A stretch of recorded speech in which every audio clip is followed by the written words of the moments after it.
उत्तराखंड के लिए अपूर्णीय क्षति। मुझे इंदिरा हृदय जी के साथ मंत्री के रूप में भी कार्य करने का अवसर मिला और नेता प्रतिपक्ष रहते हुए उनके सानिध्य में सदन के अंदर और सदन के बाहर जो है कार्य करने का अवसर मिला।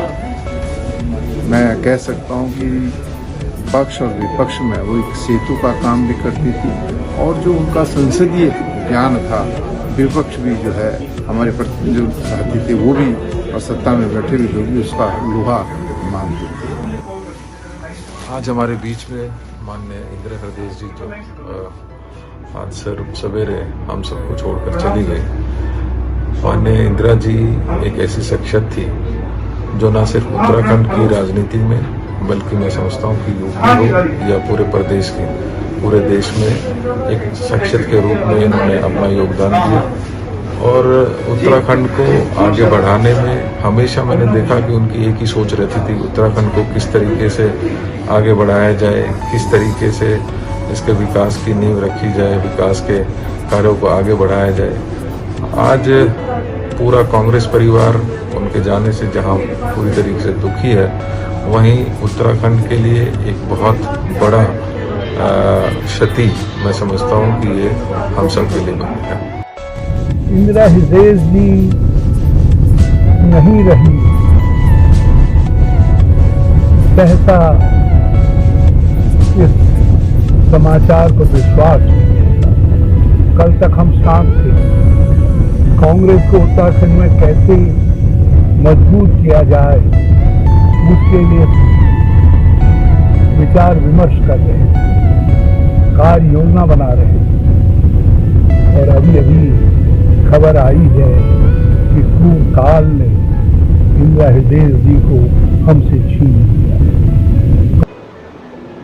इंदिरा जी की असामयिक मृत्यु का समाचार सुनकर हम सभी लोग बहुत दुखी हैं, स्तब्ध हैं कि अचानक वो हम सबको छोड़ के चली गई।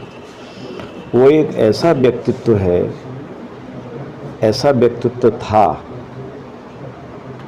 जो सर्वमान्य था।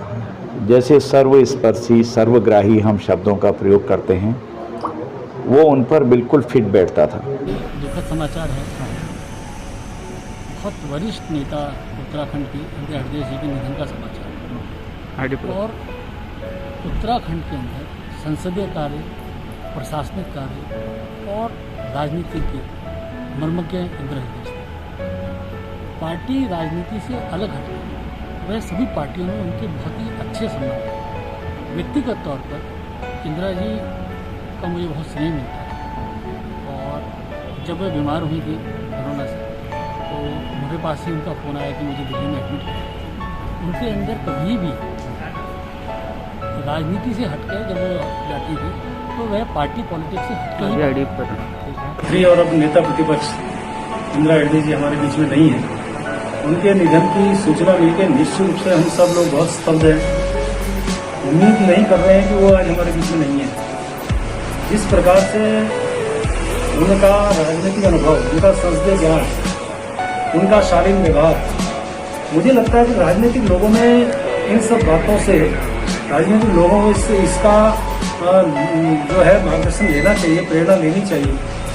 आज वो दुनिया में नहीं है।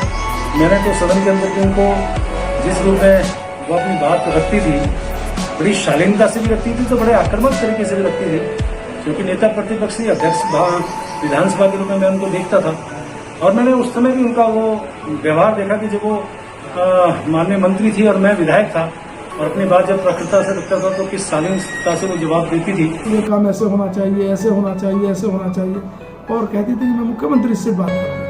अभी परसों भी उन्होंने बातचीत करके मुझे कहा, मदन जी ये काम ऐसे होने चाहिए और आप भले ही प्रदेश अध्यक्ष हैं लेकिन सरकार से बातचीत मैं भी कर रही हूँ, आपको भी करनी है।